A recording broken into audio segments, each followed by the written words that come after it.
There is a race for the United States Senate in New York this year.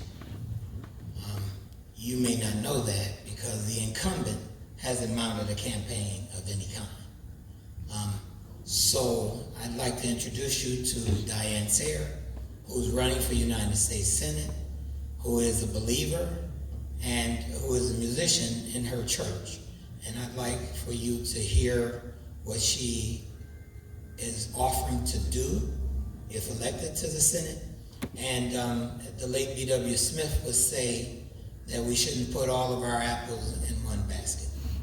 So in that vein, I'd introduce Diane Sayer, candidate for the United States Senate.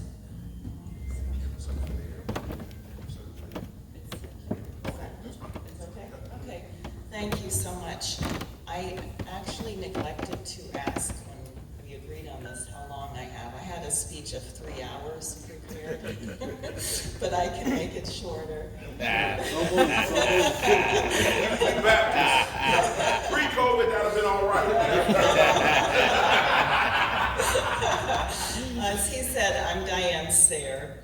I am a 33-year associate of the late Lyndon LaRouche, who ran for president 8 times. Some of you may be familiar with his work.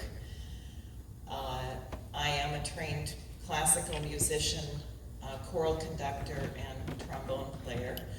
And I have been organizing for 33 years. I grew up mostly in Maine in a Quaker family, as LaRouche was Quaker. Maybe there's an affinity there. What I wanted to share with you is my conviction that we are in an existential crisis, that we are going to have to radically change the trajectory that our nation and this planet have been on for perhaps the last 60 or 70 years. You might trace it to the assassination of President Kennedy. We had several assassinations: Martin Luther King, Malcolm X, Bobby Kennedy, Vietnam War, and then to crown it off, we had 9/11. And we lost our optimism, and we, in a sense, lost our love for future generations.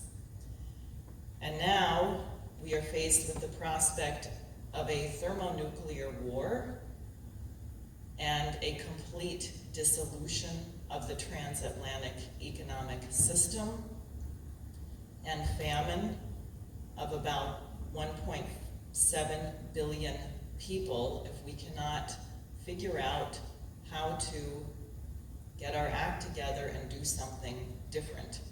And that is why I decided to enter this race as an independent candidate. In New York, as you may know, you cannot be an independent candidate. You must create a party. So I called it the LaRouche Party. They changed the law in the state of New York. If you are not with the Democrat or Republican Party, you need 45,000 signatures to get on the ballot in 6 weeks. I happen to be the only person in the entire state who succeeded at making that threshold. My team filed 66,000 signatures, and it may be because I did not pay professional vendors, and I told them that this was so difficult, only people who were dedicated, not for money, would be able to do it.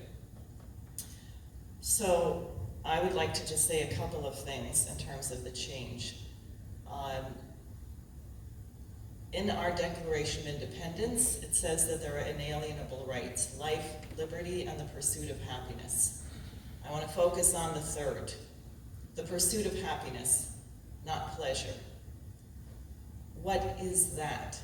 And I think if we reflect, the thing that gives us the greatest happiness is to know that our short mortal existence here will not have been in vain, that we will have done something to contribute to immortality.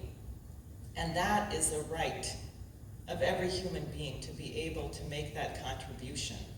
And I have to say that I just came from this tour of Northland, which was amazing, made me very optimistic to see these young people who are learning skills and prepared to build the nation.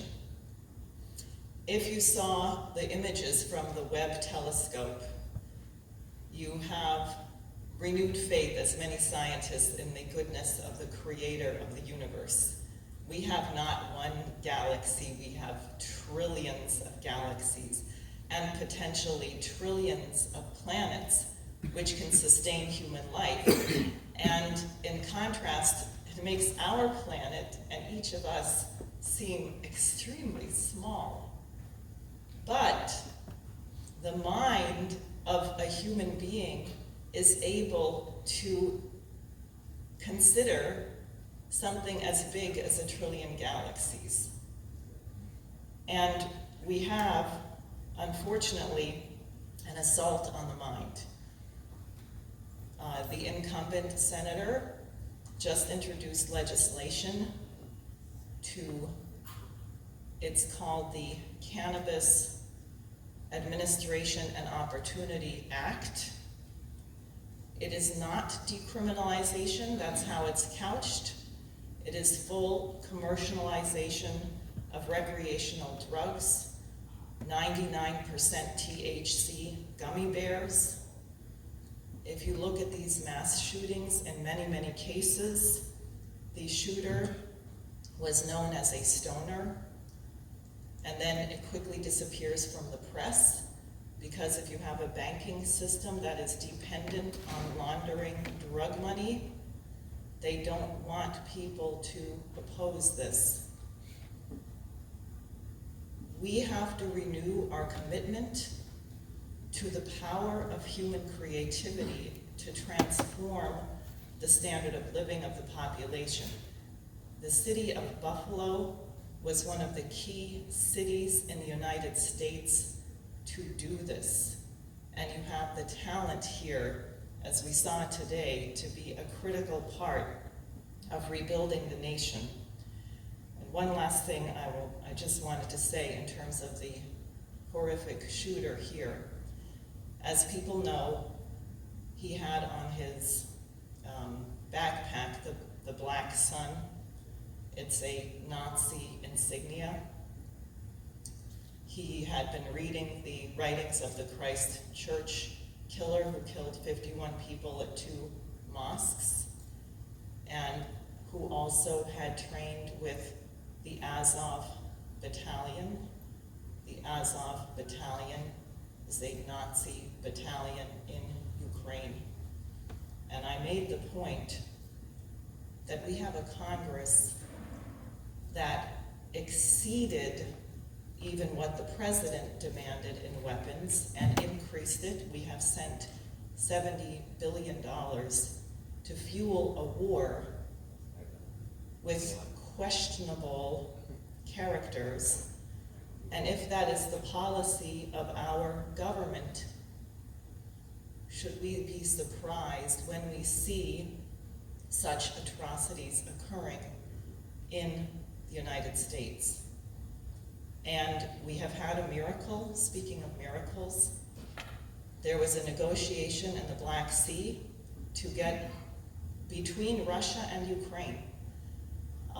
They did not negotiate directly. You had Turkey and the United Nations negotiate with each of them separately, and they have opened 3 Ukrainian ports to release wheat to nations in Africa. And I say this because it indicates that if we had a commitment to peace, if we had a commitment to end the carnage and the bloodshed, that it is possible to make miracles among nations that you would think can never work together. And I believe that that has to be the role of the United States, that has to be the role of the United States Senate, and I will do that. However, I'm not going to tell you that I'm going to do it after I'm elected, because I don't think we have that much time. Of course, I would do that being elected, but I'm asking everyone here who is interested to actually work with me to try and raise awareness and make these changes now, because I think we are so much on the cusp of danger and so much on the cusp of a potential breakthrough for the good that our actions in the very short term will determine the result. So that's what I have, and thank you very much for having me. I have literature and material. You can contact me or give me your name and email and so on. Thank you.